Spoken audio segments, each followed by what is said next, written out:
this, guys, is what the problem actually is. Online retailers have such an ultra low price, which pretty much isn't competitive at all sometimes, you know? Exactly. And for example, Amazon has offered Prime service, which is pretty much, it's hard to deny because it's worth every penny to spend, right? And you get fast shipping, you get better perks, right? Exactly. Everything is on time. But the whole thing actually relates to the whole Rockefeller issue, and I know for whoever's watching this video who was in my US H1 class, trust me, I know y'all probably giving me that one look like, whose man's is this? But actually, it's pretty much like all going hand in hand. Like, ever hear the phrase how history repeats itself? Well, this is actually how it is repeating itself. Yeah, actually, whose man's is this? What the fuck? Basically, in a nutshell, what he did was he had a couple of companies as competitions of Standard Oil. And those other companies, well, he raised his price down. Well, actually not raised, he put his price down to a point where the other companies were out of business for a long time. He then bought those companies and made him, you know, like have a whole monopoly of Standard Oil through horizontal integration. And pretty much back then, there was no type of rule saying, hey, monopolies are illegal, blah, blah, not to be fair to use, something like that. But current day, we have something like that to and rely this on is very dissimilar how Amazon is wiping out the other companies. Just like, you know, Best Buy, we got Staples, we got Radio Shacks, we got GameStops, you know, all of them are just like are being wiped out. Right. And he basically, you know, he lowered his prices to the point where it was almost as like knocking out the other companies and the camping of their businesses, and they were all bought out just by this one guy, Rockefeller. He dominated the whole industry. But now comparing it to Amazon, well, pretty much the total income is literally nothing. Like, if you ever see one of those charts on, like, you know, those Statista websites, whatever they are, you're gonna see their total revenues are pretty high. But after their fixed operational costs and, you know, all these type of costs, right, the real net income is pretty much like nothing compared to what they're supposed to be. Like, just take for example Walmart. They're making a lot of money compared to Amazon. It's like a million times more. And like, whole thing is, Amazon's trying to play a long-term game. They're gonna lock you in slowly and slowly. In the future, like we're talking like 30 years from now, Amazon's literally gonna dominate each and every single one of you by just keeping you locked in there. Of course.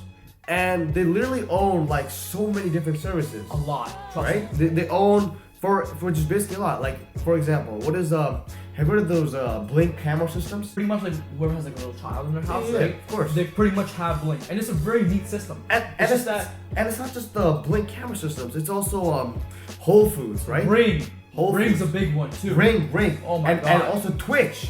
All the gamers are on that, man. Gamers, right? Crazy. Gamers use Twitch, and that's also bought by Amazon. It's pretty much, what do you want to say? I would call it almost like an empire. Yeah, an empire. There we go. Empire. Exactly. Nucleus of the cell. Nucleus of the cell. Chemistry. But literally, like, it's not only Amazon, it's just like all these online websites be killing all the business from retail stores. Well, not all, but most of the business. For example, though, millennials are pretty much on their phone. That's pretty much us right here, millennials, right? Right, of So course. we're on our phones, blah, blah, blah. We're looking at our websites. Hey, this price is like way cheaper than what's in store. Why don't I just click over here and get the thing by same day delivery, right? Of course. But that's pretty much not how it actually works. See, you know, they got a lot of perks when you order from online. You know, like a gift card, certificate, they get extra 25% off when you sign up for our service, blah, blah, get some newsletters, something random, you know?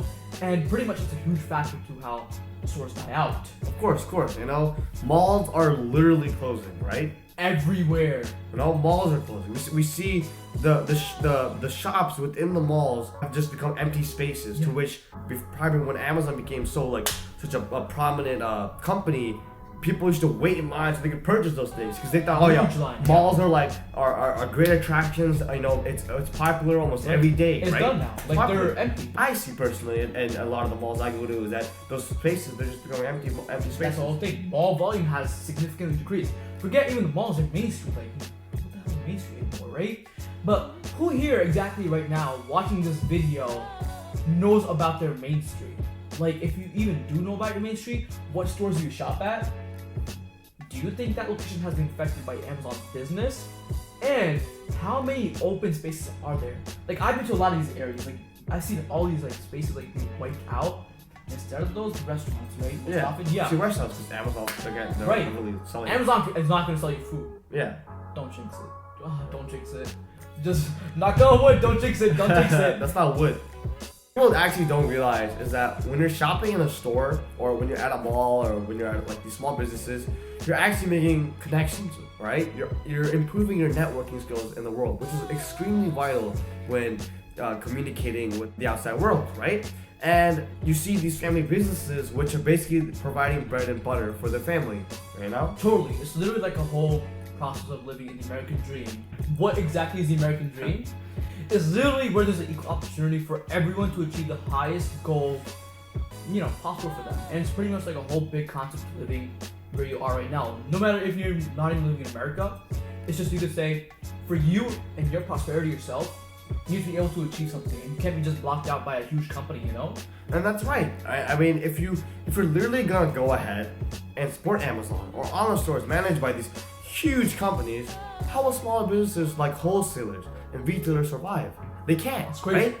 If you're gonna support those big companies, at one point the small businesses will be wiped out.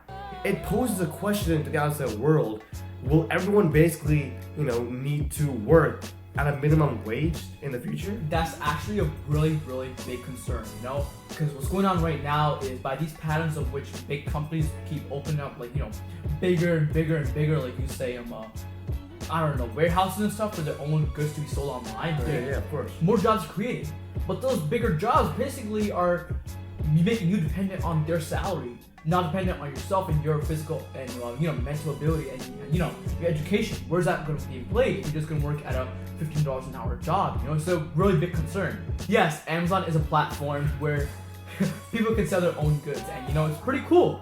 But it's getting to a point where it's being really out of control. Same day delivery versus going into a store, now that's a big concern. Really? See, it needs to be slowed down to a point where the prices also have to be a little bit competitive with stores, because otherwise people are just going to stop going to stores and they're going to ditch it and they're just going to go to their Amazon website or something like that. You can't have one person controlling everything. That's one thing about America. It's just like it's like an equal opportunity for everyone, and once that opportunity becomes handled by all one person, that's going to be, you could say, kind of risky. Not just one person, like a group of individuals. You know what I mean? And like big companies in general. Because at the end of the day, these small businesses really will be sponsors to community events like fairs, sporting events, all these type of things. Actually at the end of the day, impact us in a positive way. In essence, these purchases really will indirectly come back to you in the form of societal improvements. Anyways, though, they have even started, I'm talking about Amazon right now, they even started going as far as vertical integration. Yeah. So we see the Amazon company have basic stores, just like Walmart has Great Value, right? Exactly, yeah. That's their whole game plan. See, they're gonna wipe out retail stores, their brands will emerge higher and higher and higher, and you'll be forced to pay the premium prices. But this man in basic terminology in a nutshell, is pretty much Amazon playing Monopoly with us. Of course. And as convenient as these prices may seem on Amazon, it's literally spreading out more danger for the whole community, Yeah. And if you already have it, make sure hit the subscribe button, like, and make sure you commented on that little part where I told you to comment about your small businesses in town.